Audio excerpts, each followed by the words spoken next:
Have you ever had your dentist find your retainer from 1987 still in your mouth? I hadn't been to the dentist in 5 years. Not because I was scared, but because Dr. Rodriguez had retired and finding a new dentist felt like dating again. When the tooth pain became unbearable, I finally made an appointment with Dr. Yuki downtown. She came highly recommended by my coworker who said she was thorough but gentle. When was your last cleaning? Dr. Yuki asked, adjusting her mask. 2019, I admitted. She nodded without judgment and began the examination. Everything seemed normal until she started probing around my upper molars. Her hand suddenly stopped moving.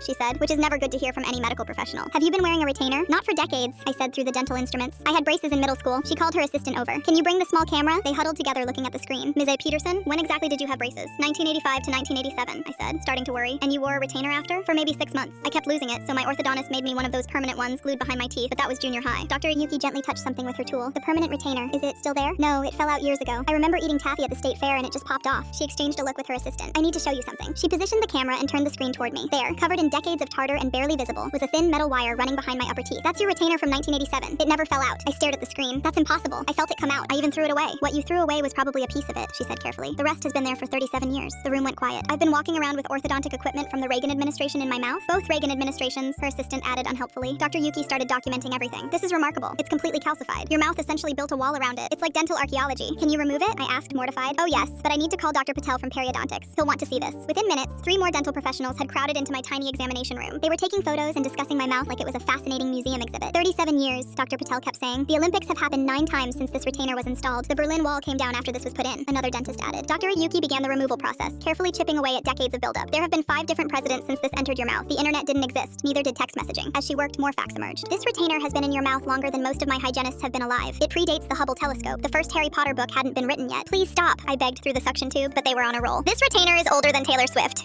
It's been in your mouth through the entire run of Friends, The Office, and Game of Thrones. Finally, after an hour of careful work, Dr. Yuki held up the ancient wire. It was brown, twisted, and looked like something from an archaeological dig. Would you like to keep it? She asked. Why would I want that? I said, then immediately changed my mind. Actually, yes. My orthodontist said it would last a lifetime. I want to mail it to him. The dental team took a group photo with me holding the prehistoric retainer. Dr. Yuki posted it on the clinic's Instagram with the caption, patient compliance level, expert. Wore her retainer for 37 years straight. My orthodontist, now 78 and living in Florida, called me the next week. I saw the photo online, he said, laughing. I always wondered why you never came back for adjustments. Dr. Weinstein, I thought it fell out in 1988. Well, technically you're my most successful patient. No one else has worn their retainer that consistently. The story went viral in dental circles. I received a commemorative plaque from the American Association of Orthodontists for exceptional retainer retention. My nephew made me a t-shirt that says Vintage Orthodontics Enthusiast. Last month, I went back for my cleaning. Dr. Yuki had framed the photo and hung it in the waiting room with a plaque. World record, 37-year retainer wear. New patients always ask if it's real. The receptionist loves telling them the whole story while I sit there, mortified but oddly proud. At least my teeth stayed straight.